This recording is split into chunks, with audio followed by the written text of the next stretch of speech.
Nyun sewu, biasanya yang berziarah di sini itu otomatis memintanya itu apa, Pak?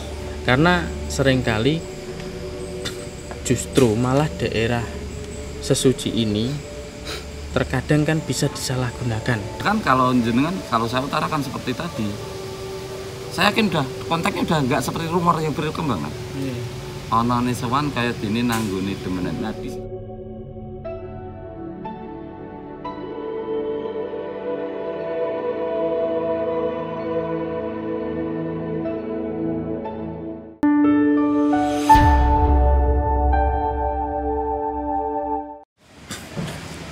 Assalamualaikum warahmatullahi wabarakatuh. Syukur alhamdulillah wa syukurillah nikmatillah wala haula wala quwwata illa billahil aliyil azim. Selamat malam para saudaraku semuanya yang dirahmati Allah tentunya. Semoga kita semuanya selalu diberikan keselamatan, kesejahteraan dunia dan akhirat. Amin. Kali ini saya Master Ilman bersama saudara-saudara saya semuanya selaku sesepuh yang memang mempunyai hajat ataupun langkah lakunya di daerah Sragen.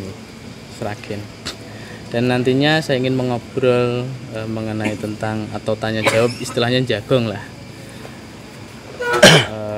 untuk kasepuan yang mana sejarah itu harus dilestarikan, karena jika tidak ada penyulurnya seperti bapak-bapak ini, tidak mungkin sejarah itu terus menerus ataupun melangkah maju lagi dan lebih berkembang lagi. Dan oleh sebab itu nantinya saya minta untuk para saudaraku semuanya bisa memberikan kesemangatan, jikalau ingin datang ke sini bisa langsung nantinya kepanggil sama beliau-beliau tersebut. Mohon maaf dengan Bapak Sinten, ini Mas Tukul, Mas Suwanto. Beliau jagong santai kalih Pak Sinten, Pak Rozak. Nah, Mas Supardi. Nah, beliau adalah yang mana memang menjaga tempat-tempat sakral khususnya di daerah Sragen sini, di tempatnya di daerah Gunung Kemukus. Gitu para saudara semuanya.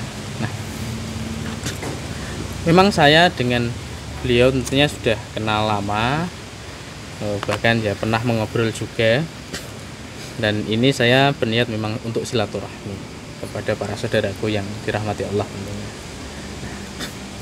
Oke, bagaimana kabar para saudaraku semuanya nggih, Pak? Saya sehat-sehat gitu. Ini santai mawon, ngopi bareng, sing dereng ngopi nggih. Mangke jenengan tak dereng ngopi, Pak? Sampun. Lah kopi jenengan pun, jenengan ngeteh. Pun wonten. Kalau ini tuh kita duduk sekarang ini tuh di Sendang mana, Pak? Sendang apa?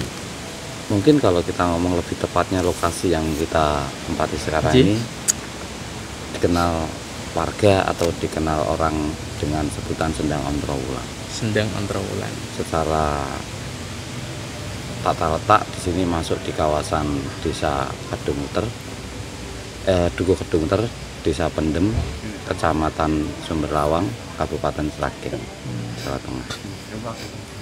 Nah, dari sejarah Sendang Ontrowulan itu menurut jenengan bagaimana, sedikit cerita, monggo.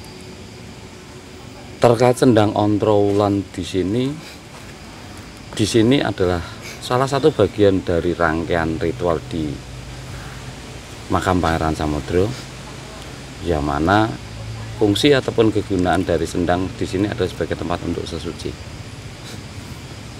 Sementara kalau kita tarik secara historikal ataupun sejarah, disinilah dulu dari tempat beliau ibu tiri dari Pangeran Samudro itu sesuci.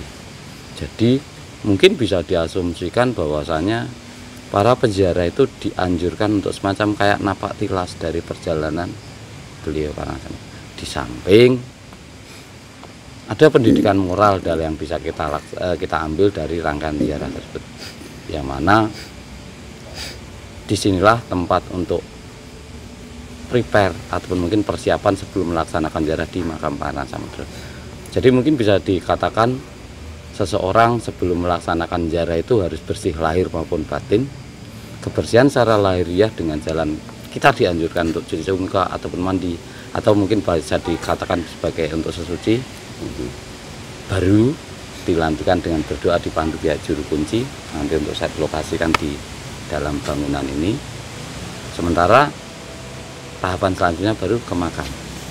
Apa yang saya utarakan terkait dengan tata cara ziarah ini diperkuat dengan Perda nomor 2 tahun 2012 yang diterbitkan Kepala Pemerintahan Kabupaten Sragen, yang mana perda tersebut mengatur tentang alur tata cara ziarah di makam Pangeran Samudra. Jadi beliau dulunya itu justru malah ibunya, ibu tiri dari beliau dari Pangeran beliau Samudra. Pangeran Samudra. Nah, lalu kebanyakan Nyun Sewu biasanya yang berziarah di sini itu otomatis memintanya itu apa, Pak? Karena seringkali justru malah daerah sesuci ini terkadang kan bisa disalahgunakan dan terkadang bisa disalahartikan. Nah, itu pasnya seperti apa menurut jenengan? Kalau secara umum ziarah di makam Pangeran Samudra itu insya Allah terbuka untuk siapa saja, dengan maksud ataupun tujuan apa saja, dengan agama apapun, karena permintaan bukan terhadap beliau Pangeran Samudra, permintaan tetap terhadap Allah Subhanahu wa Ta'ala. Hanya saja beliau Pangeran Samudra sebagai perantara. Laras. Jadi pada umumnya, pada dasarnya ziarah di makam Pangeran Samudra itu nggak ada bedanya ziarah di tempat waliullah lain. Kita mendoakan beliau Pangeran Samudra dengan tujuan kita mendapatkan syafaat ataupun berkah dari Pangeran Samudra. Mungkin kalau bahasa keren ataupun bahasa anak mudanya kan kita take and give kan.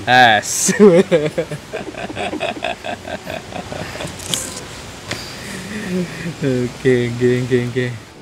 Saya bahwasanya rumor yang berkembang di luar sekarang ini sebenarnya kan, kalau kita kaitkan ataupun kita di dalam praktek real dalam melaksanakan ziarah itu sangat bertolak belakang.